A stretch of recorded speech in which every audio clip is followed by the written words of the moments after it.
খাবার খেয়ে কখনো সাথে সাথে গোসল করবেন না, কারণ আপনি যদি খাবার খেয়ে সাথে সাথে যদি আপনি গোসল করেন তাহলে আপনার লাইফে মারাত্মক কিছু ক্ষতির মধ্যে আপনি পড়ে যাবেন। এগুলো খেয়াল রাখতে হবে। রাসূল করিম সাল্লাল্লাহু আলাইহি ওয়াসাল্লাম তিনি খাবারের ব্যাপারে অসংখ্য হাদিস আছে তার, আপনি কল্পনা করতে পারবেন না যে খাবারের ব্যাপারে তার কত হাদিস আছে। রাসূল করিম সাল্লাল্লাহু আলাইহি ওয়াসাল্লাম খাবারের ব্যাপারে কথা বলতে গিয়ে তিনি বলেছেন, তোমরা যখন কোনো খাবার খাবা প্রচন্ড পরিমাণে গরম খাবার তোমরা গ্রহণ করবা না। তোমরা যখন খাবার খেতে যাবা আবার বাসি খাবারও তোমরা খাবা না, তরতাজা হালকা গরম এই খাবার তোমরা গ্রহণ করবা। রাসূল করিম সাল্লাল্লাহু আলাইহি ওয়াসাল্লামের ব্যাপারে হাদিস শরীফের মধ্যে এসেছে যে নবী করিম সাল্লাল্লাহু আলাইহি ওয়াসাল্লাম সব সময় ফ্রেশ এবং পিওর খাবার খেতে তিনি পছন্দ করতেন। বাসি খাবার কখনো মুহাম্মদ সাল্লাল্লাহু আলাইহি ওয়াসাল্লাম খেতেন না। খাবার যদি একটু বাসি হয়ে যায় সেখানে পোকামাকড় অথবা ময়লার সৃষ্টি হতে পারে, এজন্য ফ্রেশ পিওর খাবারটা আপনি খাবেন। এরপরে রাসূল করিম সাল্লাল্লাহু আলাইহি ওয়াসাল্লাম বলেছেন, কোন ব্যক্তি যখন খাবার খাবে, বিশেষ করে দুপুরে খাবার খাওয়ার পরে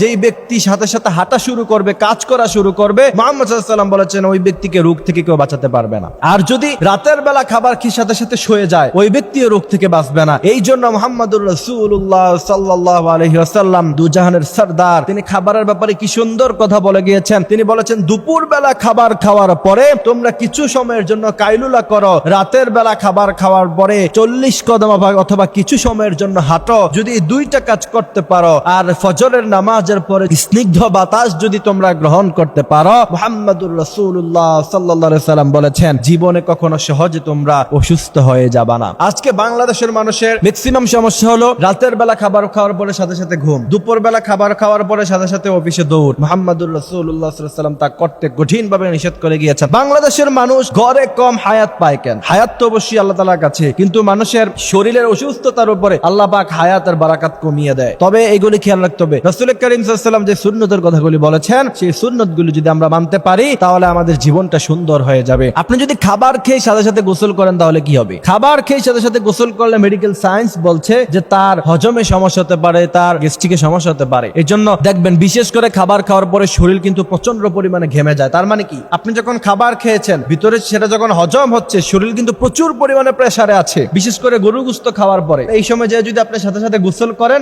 মেডিকেল সায়েন্স গবেষণায় বলছে যে আপনি অসুস্থ হয়ে পড়বেন। ওই সময় আপনি ঘাম মুছে নেন, ওই সময় আপনি সাধারণভাবে আগে ফ্রেশ হন, তারপরে যে আপনি গোসল করতে পারেন। যদি খাবার খেলেন মাত্র সাথে সাথে যদি আপনি গোসলখানায় ঢুকে গিয়ে গোসল করেন তাহলে আপনার হজমের সমস্যা হতে পারে, আপনার গ্যাস্ট্রিক হতে পারে, আপনার শারীরিক অন্যান্য সমস্যাও হয়ে যেতে পারে। আপনার যদি ফিটনেস ঠিক না থাকে, শারীরিকভাবে যদি আপনি সুস্থ সবল পুরুষ হতে না পারেন, ইসলামের পক্ষে যখন কোনো কাজে আপনাকে ডাকা হবে আপনি তো আপনার সর্বোচ্চ শক্তি সেখানে ট্রাই করতে পারবেন না। এই কারণে অবশ্যই আপনার শরীর স্বাস্থ্য ভালো থাকতে হবে। শরীর স্বাস্থ্য ভালো না থাকলে তো ওই যে আমাদের মসজিদের চেয়ার আছে না, এই সেটগুলোতে, এই চেয়ারের উপর আপনাকে নামাজ পড়া লাগবে, অথচ চেয়ারে নামাজ পড়া কতটুকু বৈধ সেটাও তো আমাদের জানতে হবে। এই জন্য অবশ্যই আল্লাহ পাক আমাদেরকে সুস্থ রাখুক, ভালো রাখুক, আমরা যেন সুস্থ থাকতে পারি সে তৌফিক আল্লাহর কাছে আমরা কামনা করছি।